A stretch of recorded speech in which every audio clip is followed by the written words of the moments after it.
Hello students, today we are going to read the 10th lesson from our EVS subject. The name of this lesson is Light, Sound and Force. This is page number 67. Can you see in a dark room? No, you need light to see. From where do you get light? You get light from the sun, candles, lamps, torches, bulbs, etc. We can divide objects into two groups, luminous and non-luminous. Luminous objects.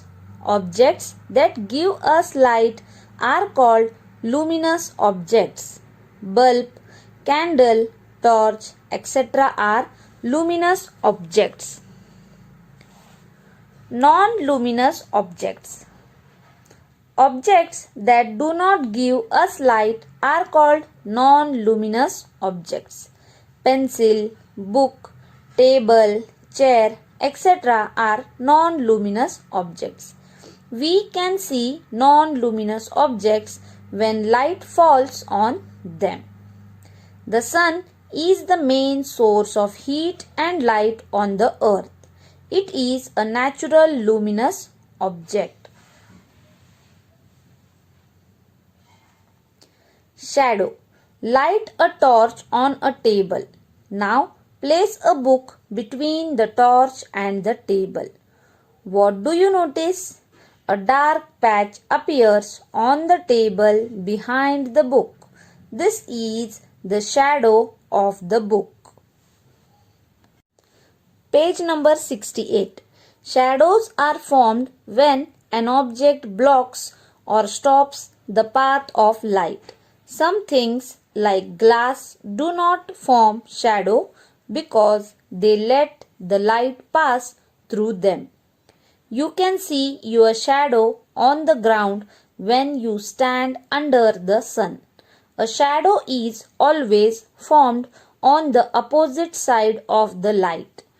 The size of the shadow changes from time to time during the day due to change in the position of the sun.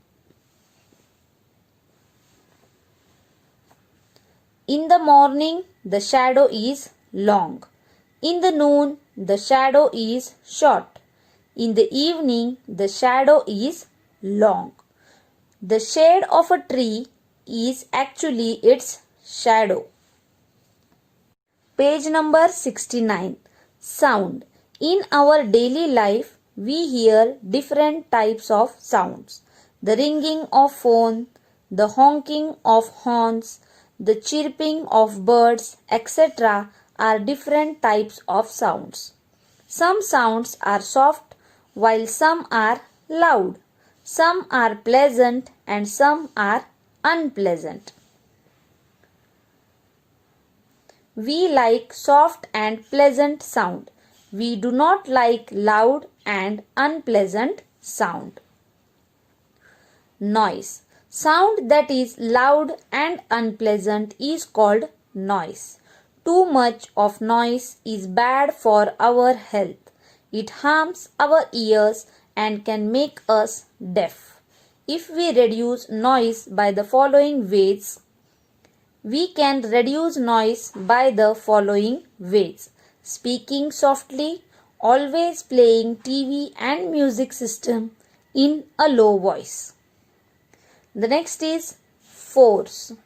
In our daily life, we see many objects around us like books, desks and chairs. They do not move on their own.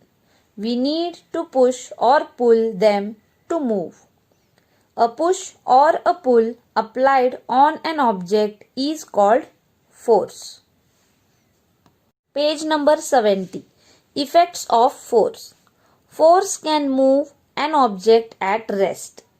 Force can change the shape of an object. Force can stop a moving object. When we move something by applying force, we do work.